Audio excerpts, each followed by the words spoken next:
हे हे हे हे आहा आहा ला ला ला ला ला ला ला ला ला ला। शारदा रिकॉर्डिंग स्टूडियो कटिहार समेली चांदनी चौक चौराहा। ऐसे ऐसे बल खा के दिल चुरा के पागल करेलू। ऐसे बल खा के दिल चुरा के पागल करेलू। मुसकी तुम्हारी जान लई लेलू हो, मुसकी तुम्हारी जान लई लेलू हो। हम के दीवाना तहु कई देलू हो।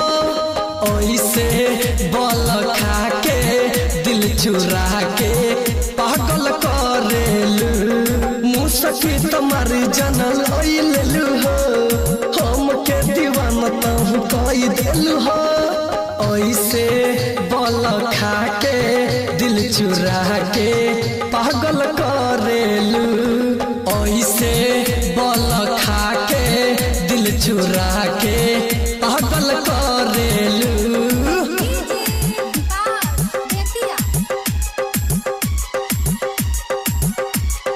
तब मिल के दूधवा के छलियर बादाम लागेलू। बदरा में छुपल तहु चांद लागेलू, चांद लागेलू।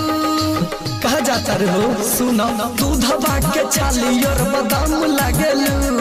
बदरा में छुपल तहु चांद लागेलू। काहे तू छुप के ये दीवाना के सतावेलू। मुसकी तुम्हारी जान लई लेलू हो।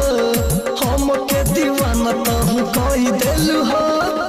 ऐसे बल खा के दिल चुरा के पागल करेलू।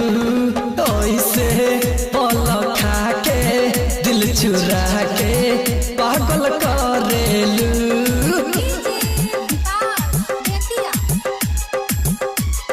शारदा रिकॉर्डिंग स्टूडियो कटिहार समेली चांदनी चौक चौराहा। तब मिल के हंसलू तखबे देखी दीपू कपिल के। आबेलू सहेली से जब मिल के हंसलू तखबे देखी दीपू कपिल के। आबेलू सहेली से जब मिल के। सुना नीरज सुपर ऊपर तोहरे खूबे मोरेला।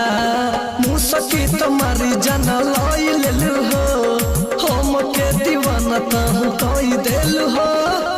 ऐसे बल खा के दिल चुरा के पागल कर